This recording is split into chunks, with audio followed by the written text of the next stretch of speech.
Hello everyone, Assalamu alaikum. Welcome back to my new lesson. Hope that all of you good by the grace of Allah. This is Mohima Akhtar, your study friends. We'll learn together, inshallah we will enjoy. আমরা একসাথে ইংরেজি শিখছি এবং অনেক improve করছি আলহামদুলিল্লাহ.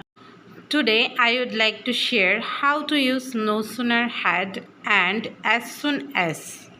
আজকের লেসনে আমরা no sooner had and as soon as দিয়ে কিছু সেন্টেন্স তৈরি করা শিখব। তাহলে শুরু করা যাক। সাধারণত হতে না হতে, পৌঁছতে না পৌঁছতে, আসতে না আসতে, যেতে না যেতে এই ধরনের ক্রিয়া বোঝাতে আমরা এই স্ট্রাকচার অনুসারে সেন্টেন্স তৈরি করব। স্ট্রাকচারটি হলো no sooner had plus subject plus V3 plus object then plus subject plus V2 plus object. সাধারণত একই সময় দুটি কাজ সংগঠিত হওয়ার বোঝাতে সেই ক্ষেত্রে দেন কনজাংশনটি ব্যবহৃত হয়।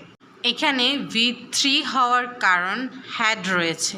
যে সেন্টেন্সে হ্যাড থাকে সবসময় সেক্ষেত্রে V3 ব্যবহৃত হয়। স্ট্রাকচারটি ব্যবহার করে কিছু সেন্টেন্স তৈরি করা যাক। For example, No sooner had I seen the bird than flew away. আমি পাখিটিকে দেখতে না দেখতেই উড়ে গেল। No sooner had I got out of the house than it began to rain. আমি ঘর থেকে বাইরে আসতে না আসতেই বৃষ্টি শুরু হয়ে গেল। No sooner had I stand eating than the phone rang. আমি খেতে বসতে না বসতেই ফোনটি বেজে উঠল। এখানে এক্সাম্পল দেখলে বুঝতে পারবেন যে সাবজেক্টের পরে সিন V3 ব্যবহৃত হয়েছে এবং সেকেন্ড স্টেপে ফ্লিউ V2 ব্যবহৃত হয়েছে। কোনো সেন্টেন্সে মাত্র বোঝাতে সেই ক্ষেত্রে এই স্ট্রাকচারটি ব্যবহৃত হয়। স্ট্রাকচারটি হলো as soon as plus subject plus V2 plus object plus comma plus subject plus V2 plus object.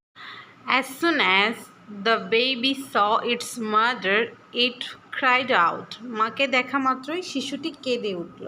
As soon as he reached school, the bell rang. সে স্কুলে পৌঁছা মাত্রই ঘন্টা বাজলো। As soon as the clock struck 10, examination began. 10টা বাজে মাত্রই পরীক্ষা শুরু হলো।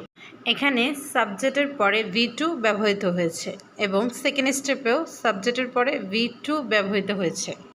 আশা করি no sooner had and as soon as এর ব্যবহার আপনারা বুঝতে পেরেছেন। আজকের লেসনটি কেমন লাগলো অবশ্যই কমেন্ট করে জানাবেন এবং সাবস্ক্রাইব করে পাশে থাকবেন। ধন্যবাদ। Thank you for watching. আল্লাহ হাফিজ।